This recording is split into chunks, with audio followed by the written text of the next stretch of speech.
તમે દુનિયાભરના ઘણા વિચિત્ર રહસ્યો વિશે સાંભળ્યું છે અને કદાચ જોયું પણ હશે.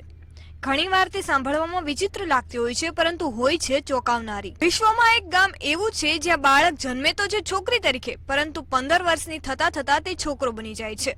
આશ્ચર્યની વાત તો એ છે કે ડોમિનિકન રિપબ્લિકમાં લાસ એલિનાસ નામના આ ગામનો આ રહસ્યમય કોયડો વૈજ્ઞાનિકો માટે પણ એક પડકાર છે, કારણ કે અહીં છોકરીઓનું લિંગ ચોક્કસ ઉંમર પછી બદલાઈ જાય છે.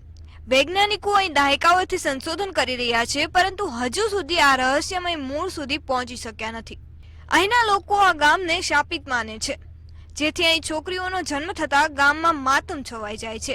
અહીં આવા બાળકોને ગુએડોચે કહેવામાં આવે છે. સ્થાનિક ભાષામાં આ શબ્દનો અર્થ નપુંસક થાય છે. આ ગામને લઈને ડોક્ટર્સનું કહેવું છે કે આ બધા પાછળ કોઈને કોઈ આનુવાંશિક રોગ છે, જેને હર્માફ્રોડાઇટ કહે છે. ડોક્ટર્સનું કહેવું છે કે આ બીમારીમાં છોકરીના રૂપમાં જન્મ લેનાર છોકરાના શરીરના અંગો ધીમે ધીમે ડેવલપ થવા લાગે છે. આ સાથે જ વધતી ઉંમર સાથે અવાજ પણ આપોઆપ ભારે થવા લાગે છે. હવે તો આ ગામમાં લોકો છોકરીના જન્મ થતા પણ ડરે છે. આવા જ કન્ટેન્ટ માટે જોતા રહો મંતવ્ય ન્યૂઝ.